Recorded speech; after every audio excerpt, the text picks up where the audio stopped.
یوسف علیہ السلام سلطنت مصر کے مختار کل ہو گئے ہیں اور خواب سے متعلق وہ تمام تدابیر شروع کر دی جو 14 سال کے اندر مفید ثابت ہو سکیں اور آیا بھوک اور پریشانی سے محفوظ رہ سکیں۔ جب قحط سالی کا زمانہ شروع ہوا تو مصر اور اس کے قرب و جوار کے علاقے میں بھی سخت اکال پڑا۔ کنعان میں خاندان یعقوب بھی اس سے محفوظ نہ رہ سکا۔ جب حالت نزاکت اختیار کر گئی تو حضرت یعقوب علیہ السلام نے اپنے بیٹوں سے کہا کہ عزیز مصر نے اعلان کیا ہے کہ اس کے پاس غلہ محفوظ ہے، تم سب جاؤ اور غلہ خرید کر لاؤ۔ باپ کے حکم کے مطابق یہ کنعانی قافلہ مصر روانہ ہوا۔ جب دربار یوسفی میں پیش ہوئے تو یوسف علیہ السلام نے ان کو پہچان لیا، لیکن وہ ان کو نہ پہچان سکے۔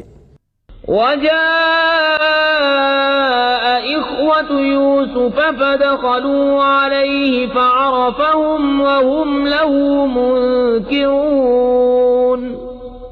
اور یوسف کے بھائی آئے تو اس کے پاس حاضر ہوئے تو یوسف نے انہیں پہچان لیا اور وہ اس سے انجان رہے۔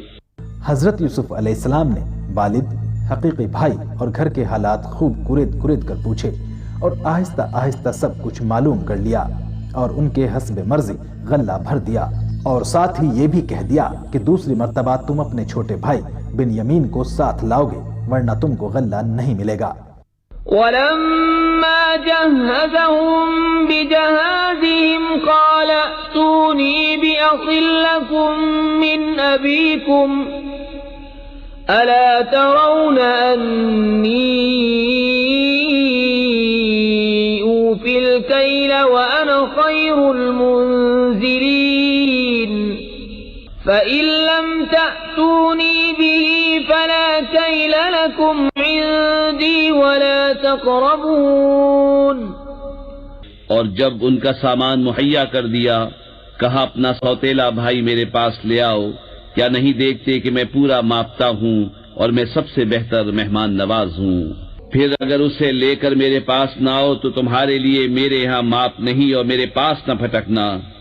جب وہ چلنے لگے اور یوسف علیہ السلام سے رخصت ہونے آئے تو انہوں نے اپنے نوکروں کو حکم دیا کہ خاموشی کے ساتھ ان کے کجاوے میں وہ پونجی بھی رکھ دو جو انہوں نے غلے کی قیمت کے نام سے دی ہے، تاکہ جب وہ گھر جا کر اس کو دیکھیں تو عجب نہیں کہ وہ دوبارہ واپس آئیں۔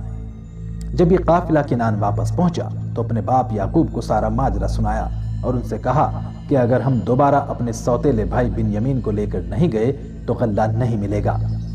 حضرت یعقوب علیہ السلام نے فرمایا کیا تم پر اسی طرح اعتماد کروں جس طرح اس کے بھائی یوسف کے معاملے میں کر چکا؟ قال هل آمنكم عليه إلا كما أمنتكم على أخيه من قبل فالله خير حافظا وهو أرحم الراحمين۔ کہا کیا اس کے بارے میں تم پر ویسا ہی اعتبار کر لوں جیسا پہلے اس کے بھائی کے بارے میں کیا تھا؟ تو اللہ سب سے بہتر نگہبان اور وہ ہر مہربان سے بڑھ کر مہربان۔ بہرحال بھائیوں کی یقین دہانی کے بعد حضرت یعقوب علیہ السلام تیار ہو گئے اور برادران یوسف کا قافلہ دوبارہ کنعان سے مصر کے لیے روانہ ہوا۔ بنیامین بھی ہمراہ تھے۔ حضرت یعقوب علیہ السلام نے رخصت کرتے وقت نصیحت فرمائی کہ دیکھو سب ایک ہی دروازے سے مصر میں داخل نہ ہونا بلکہ متفرق دروازوں سے مصر میں داخل ہونا۔ وَلَمَّا دَخَلُوا مِنْ حَيْثُ أَمَرَهُمْ أَبُوهُمْ مَا كَانَ يُغْنِي عَنْهُمْ مِنَ اللَّهِ مِنْ شَيْءٍ إِلَّا حَاجَةً فِي نَفْسِ يَعْقُوبَ قَضَاهَا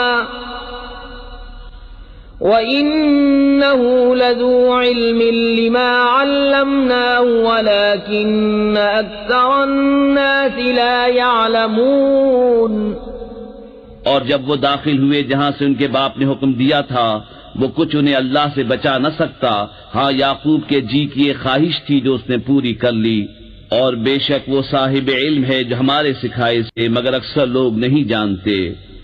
جب یہ سب منزل مقصود پر پہنچے تو حضرت یوسف نے بنیامین کو اپنا تمام حال سنایا اور بتایا کہ میں تیرا بھائی یوسف ہوں، اب گھبرانے کی ضرورت نہیں۔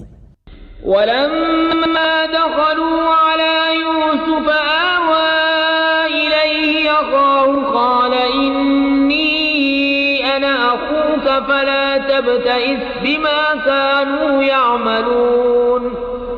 اور جب وہ یوسف کے پاس گئے اس نے اپنے بھائی کو اپنے پاس جگا دی. کہا یقین جان میں ہی تیرا بھائی ہوں تو یہ جو کچھ کرتے ہیں اس کا غم نہ کھا. یوسف علیہ السلام نے بھائیوں کی بڑی خاطر و مدارات کی.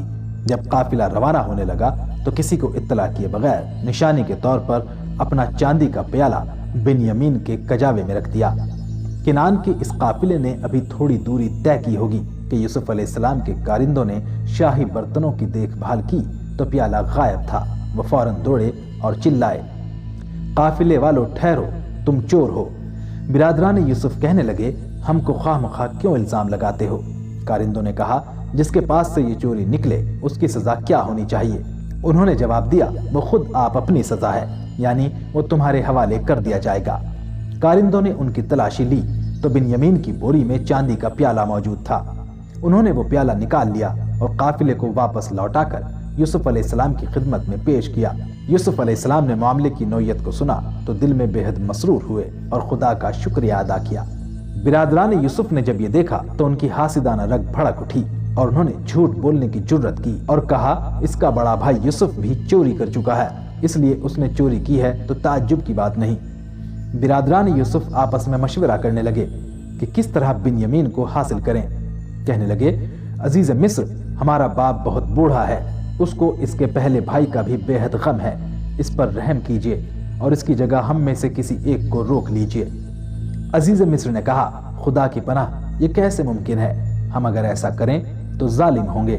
آخر برادران یوسف بنیامین کو چھوڑ کر کنعان واپس آئے اور حضرت یعقوب علیہ السلام سے بے کم و کاست سارا واقعہ سنا دیا. حضرت یعقوب علیہ السلام نے فرمایا تم لوگوں نے ایک واقعہ گھڑ لیا ہے ایسا نہیں ہو سکتا. خیر اب صبر کے علاوہ کوئی چارہ نہیں. بہرحال یعقوب علیہ السلام نے اپنے بیٹوں سے کہا کہ دیکھو ایک مرتبہ پھر مصر جاؤ اور یوسف اور اس کے بھائی کی تلاش و جستجو کرو اور خدا کی رحمت سے مایوس نہ ہو. يا بني اذهبوا فتحسسوا من يوسف وأخيه ولا تيأسوا من روح الله إنه لا ييأس من روح الله إلا القوم الكافرون. اے بیٹو جاؤ یوسف اور اس کے بھائی کا سراغ لگاؤ اور اللہ کی رحمت سے نا امید نہ ہو. بے شک اللہ کی رحمت سے نا امید نہیں ہوتے مگر کافر لوگ. لقد كان في قصصهم عبرة لأولي الألباب